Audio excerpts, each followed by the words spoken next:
Graça e paz, família abençoada, graça eterna, povo amado de Deus. Vamos crescer mais um pouco no entendimento do Pai? Eu espero que vocês estejam sendo edificados pela palavra da graça de Deus. E a palavra da graça de Deus, ela é digna de toda aceitação. O apóstolo Paulo está escrito lá em Atos dos Apóstolos, no capítulo 20, no versículo 32, fala de Paulo, quem escreve é Lucas, mas Paulo disse assim: encomendo-vos a Deus e a palavra da sua graça. Olha que coisa interessante, encomendo-vos a Deus e a palavra da sua graça. Então o esforço de Paulo, a dedicação de Paulo no ministério era levar as pessoas ao conhecimento da graça de Deus. Encomendo-vos a Deus e a palavra da sua graça. Então esse é o nosso objetivo, levar as pessoas a compreenderem a palavra da graça de Deus. Levar as pessoas a entenderem o Evangelho do Cristo ressuscitado. Encomendo-vos a Deus e a palavra da sua graça, para que haja um entendimento perfeito na mente do povo de Deus. Paulo também fala em Gálatas, capítulo 4, versículo 19, ele falando para aquela igreja que nasceu, que recebeu a palavra da graça, e depois naturalmente começou a se distanciar, decair da graça de Deus, apostatar-se da fé naquilo que Cristo havia executado no Calvário. Aí Paulo disse: eu sinto dores de parto, até que Cristo seja formado em vós. Uma vez que Cristo, mediante esta palavra, é formado na tua mente, na tua consciência, uma vez que verdadeiramente você é liberto pelo conhecimento, e conhecereis a verdade, e a verdade vos libertará. Uma vez que você tem a sua mente lavada com água limpa, coração purificado da má consciência, não tem como você, se arrepender, não tem como você desfazer, não tem como você desprezar tamanha salvação na tua mente mediante este conhecimento. Essa é chamada salvação da alma. Quando você conhece esta palavra e repousa, descansa no eterno, descansa em Deus, entra nesse descanso maravilhoso. E esse é o tema, abençoados, que eu quero falar com vocês. O sangue da aliança eterna, ou o sangue do conserto eterno. Houve um conserto, e esse conserto, essa correção, ela foi para todo sempre. É um conserto eterno. Essa correção foi uma correção eterna. Cristo não foi para a cruz para dar uma melhorada em alguma coisa. Cristo não foi para a cruz para fazer 50% e aí o homem vem com mais 50% e está tudo certo. Não. Cristo, ele foi para a cruz para fazer um conserto eterno mediante o derramamento de sangue. E quando você entende isso, quando você percebe isso, quando você compreende isso, naturalmente há uma libertação na tua mente. Por quê? Porque nós fomos ensinados a pagar o preço, a nos esforçar para não perdermos a salvação. Nós fomos ensinados a sacrificar para agradar a Deus. E eu digo sacrificar nesse sentido de esforço humano, de religiosidade, E isso diante de Deus não tem nenhum tipo de importância. Eu sei que alguns assistem uma mensagem como essa e dizem assim: ah, então você pode viver de qualquer jeito, porque começa a distorcer a nossa fala. Quando você vai falar da graça de Deus, você diz assim: gente, o preço já foi pago. Não há mais dívida a ser paga. Aí as pessoas começam a dizer: ah, então agora, já que o preço foi pago, eu posso roubar, eu posso matar, eu posso adulterar. Olha a mentalidade carnal. As pessoas parecem que não conseguem viver sem um cabresto, sem um controle, sabe? Sem algo para lhe dominar, para lhe manipular. Não consegue viver uma liberdade genuína em Cristo, mediante uma consciência pura, de um entendimento de que o que é certo e o que é errado dentro de cada contexto. E que eu não vou usar algo espiritual em meu favor para banalizar o evangelho, entrar numa zona de carnalidade, libertinagem, licenciosidade, viver uma vida, sabe, numa podridão, viver uma vida na devassidão, porque eu descobri que, na verdade, todo o esforço que eu fiz para me achegar a Deus, todo o preço que eu paguei, toda a prática religiosa que eu efetuei, na verdade não teve nenhuma importância diante de Deus. Então muitas pessoas se frustram com isso, porque não querem perder, sabe, essa glória, essa vanglória, não querem perder esse argumento religioso de que eu sou melhor do que você porque você não jejua, eu faço jejum.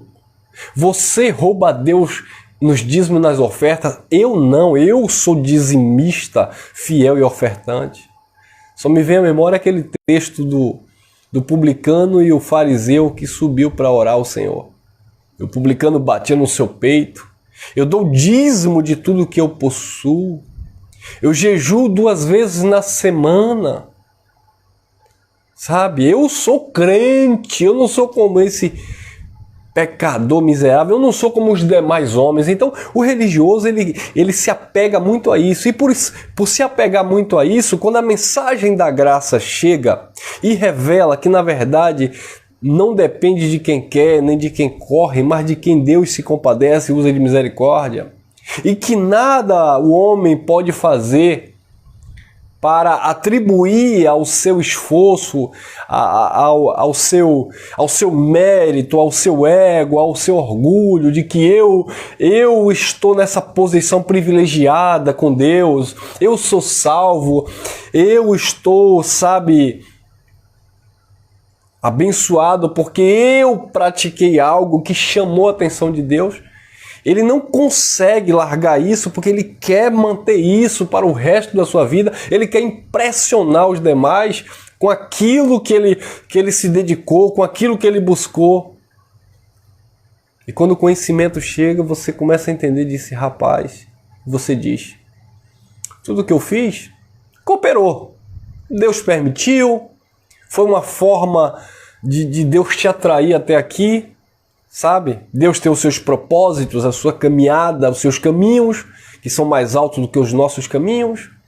Então, você foi crescendo, apanhando, você foi sendo manipulado, você foi sendo, muitas vezes, abusado dentro da religiosidade, para que hoje, quando você chegasse a esse entendimento, você pudesse valorizar e não entrar, sabe, em uma zona de conforto em graça e achar que a liberdade que Deus te proporciona é uma porta para você viver uma vida de devassidão, de podridão.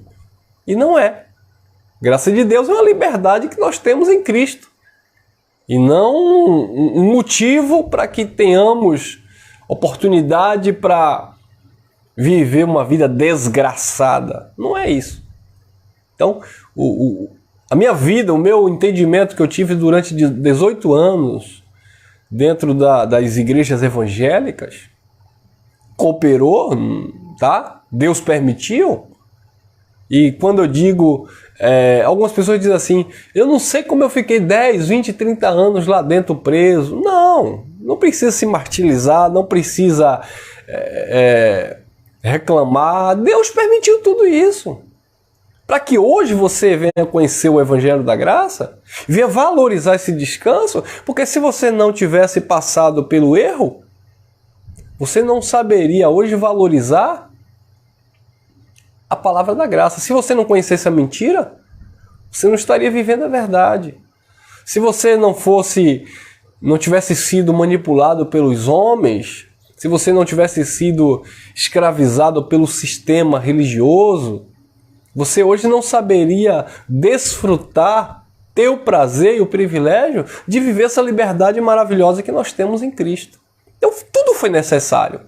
Tudo cooperou para o bem daqueles que amam a Deus, daqueles que foram chamados segundo o seu propósito, segundo a sua determinação, segundo o seu decreto.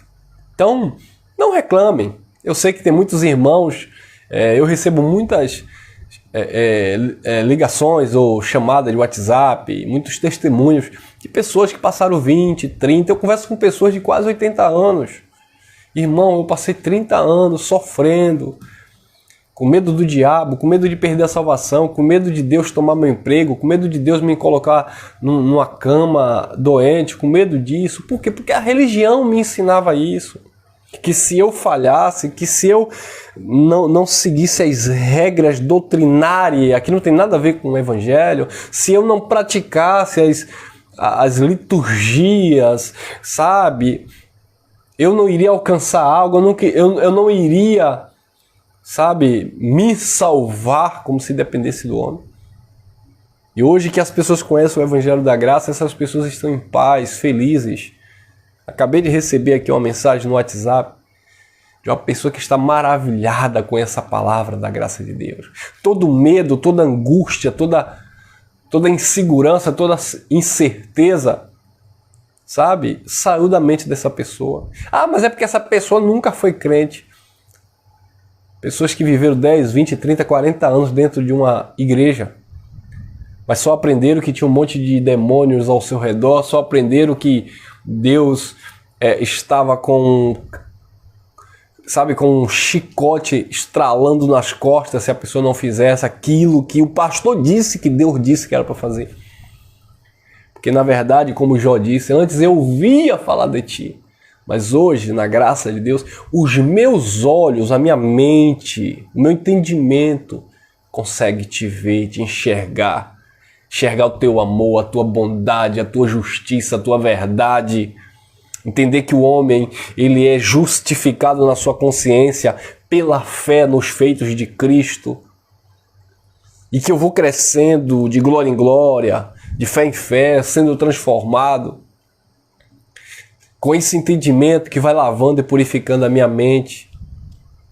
Tirando tudo aquilo que me contaminou, tudo aquilo que embotou, cauterizou a minha consciência.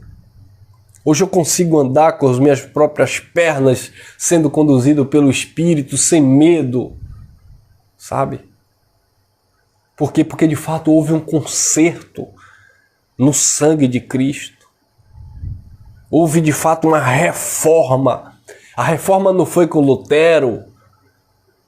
A reforma não é o protestantismo, a reforma não é um pensamento teológico, não, a reforma na verdade, e a única, houve no Calvário um conserto. A lei, ela não era perfeita, ela não aperfeiçoava, ela dava força ao pecado. Foi necessário remover o primeiro pacto para estabelecer o segundo no sangue de Cristo. E é neste segundo e na plenitude de todas as coisas que nos encontramos abençoados. Os espíritos dos santos justos sempre esteve no Pai, com o Pai. A nossa alma, a nossa mente é salva e hoje desfruta desse descanso mediante este conhecimento. A nossa mente foi restaurada. Sabe? Houve uma ressurreição. Fomos arrebatados, a palavra arrebatamento do grego harpazo, tomado à distância, tomado para si. Fomos tomados para Deus, pertencemos a Ele, somos deles e estamos seguros nele. É necessário compreender essas coisas. Olha lá, carta aos Hebreus, capítulo 13, versículo 20 e 21. Diz assim: ora, o Deus de paz.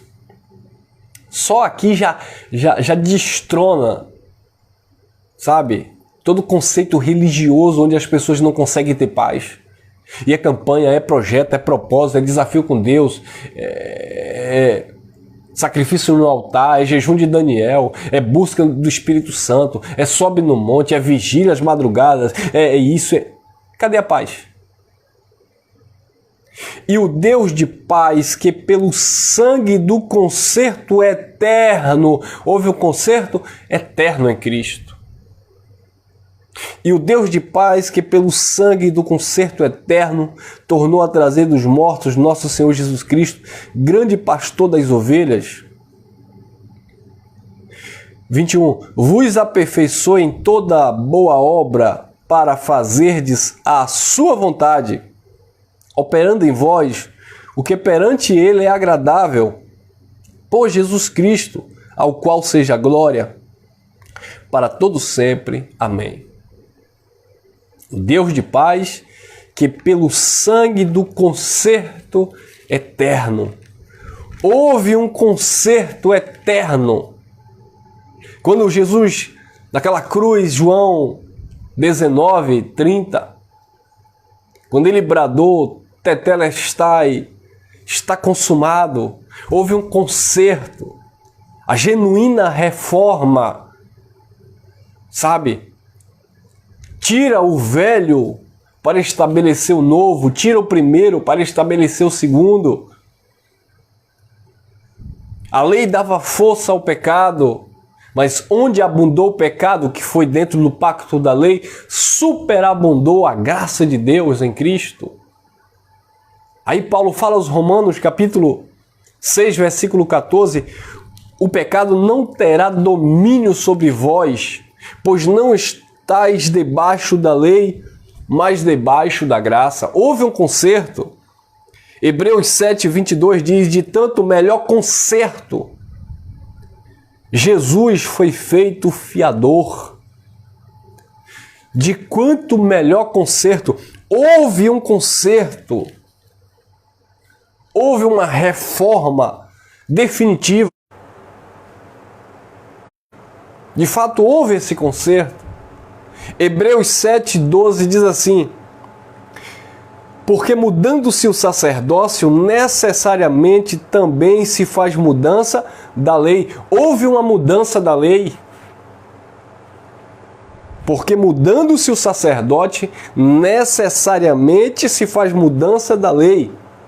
Saiu o sacerdócio levítico da lei de Moisés e entrou o sacerdócio eterno, segundo a ordem de Melquisedeque, por Cristo Jesus. Mudou o sacerdote, também mudou a lei. Saiu a lei de Moisés e as suas ordenanças e entrou a lei do Espírito de vida em Cristo Jesus, o Senhor. Então, quando nós entendemos isso, quando nós entendemos este concerto pactual, nos vemos perfeitos, abençoados, totalmente salvos. Era disso que Nicodemos precisava. Necessário nascer de novo da água e do Espírito. Não era batizar Nicodemos nas águas, não. Era Nicodemos ter essa concepção, essa percepção, essa renovação na mente,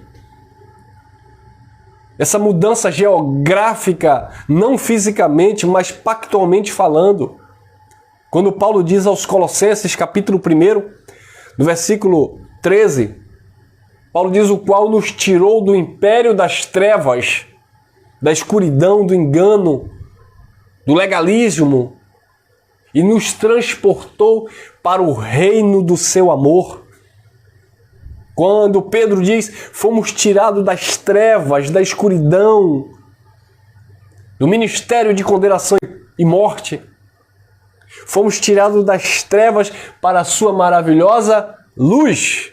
E é nessa maravilhosa luz em que nós nos encontramos. Porque houve um conserto eterno no sangue de Cristo. Sangue este que remiu, resgatou os judeus, lavou os judeus, perdoou os judeus e aproximou os gentios, aproximou aqueles que estavam distantes de Deus no entendimento, aqueles que eram inimigos pelo conhecimento. E só a graça de Deus, só a revelação deste evangelho tem este poder para trazer essas verdades na nossa consciência. Então, queridos, quando nós compreendemos estas coisas, quando nós entendemos estas coisas, definitivamente nós desfrutamos desse descanso, porque pegamos esta palavra e misturamos por fé, com fé. Olha lá, Hebreus 4:1. Temamos, pois, que porventura deixada a promessa de entrar no seu descanso, pareça que alguns de vós tenha ficado para trás, porque também a nós foram pregadas as boas novas como a eles. Mas a palavra da pregação nada lhes aproveitou, porquanto não estava misturada com a fé naqueles que a ouviram. Então o problema é que as pessoas dizem que tem fé em um copo com água, tem fé em uma oração forte do pastor, tem fé no óleo ungido que foi derramado na cabeça, tem fé em uma campanha, tem fé em um desafio, tem fé em coisas que os homens promovem, mas não consegue ter fé nos feitos de Cristo. A minha fé, o justo viverá da fé, a nossa fé tem que estar fundamentada no Evangelho. A fé, a nossa fé, não é naquilo que a religião exige de nós, mesmo usando fragmentos ou textos bíblicos fora do seu sentido original, fora do seu contexto. A nossa fé é algo racional e perfeito naquilo que o perfeito realizou.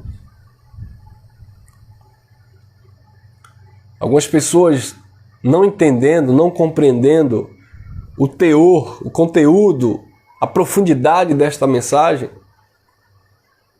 dizem que nós perdemos a fé porque nós fazíamos jejum, nós fazíamos voto com Deus e hoje a gente perdeu a fé. Não, pelo contrário, a nossa fé foi restaurada. O apóstolo Paulo disse que a fé ela vem pelo ouvir a palavra de Deus. Quando você começa a ouvir a palavra de Deus, você consegue entender as coisas de Deus.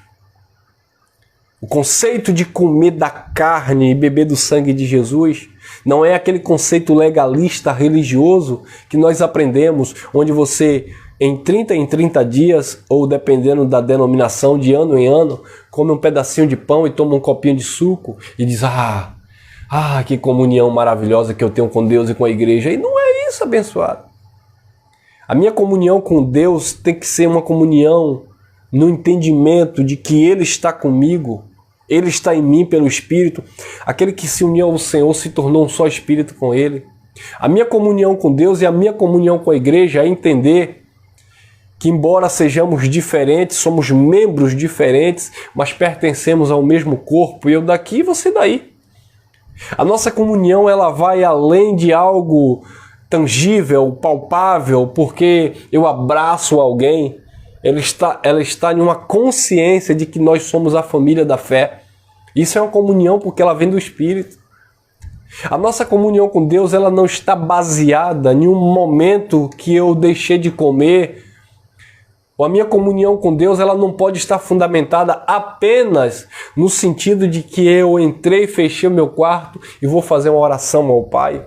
Ela precisa estar sendo exercitada na minha consciência em todo o tempo, independentemente do ambiente que eu esteja, com quem eu esteja, mas é a consciência pura de que Deus está comigo e que eu presto um culto racional ao Eterno em todo o tempo. É o orar que Paulo falava sem cessar. Isso é uma comunhão com Deus, que não depende de elemento, de liturgia e misticismo. Não. O sangue do concerto eterno, que nos fez estar perfeito naquele que é eterno. Amém? Guarde essa reflexão no teu coração. Eu espero que você tenha sido edificado. Graça e paz e graça eterna. E que nós venhamos viver a alegria, né, em todo o tempo, de desfrutar deste conhecimento, dessa liberdade com consciência. Não usando dessa liberdade para dar ocasião à carne, mas sendo de fato luz para aqueles que ainda se encontram em trevas, transmitindo essas verdades de Deus com amor do Pai, para que haja olhos iluminados, para que haja restauração e salvação na mente do povo de Deus que muitas vezes se encontram aí cansados, oprimidos e sobrecarregados. Mas quando aprendem, não do irmão Elcio, mas quando aprendem dele, quando aprendem de fato do Eterno, entra nesse descanso e recebe o alívio, né, nas suas almas. Vamos que vamos. Até o próximo encontro.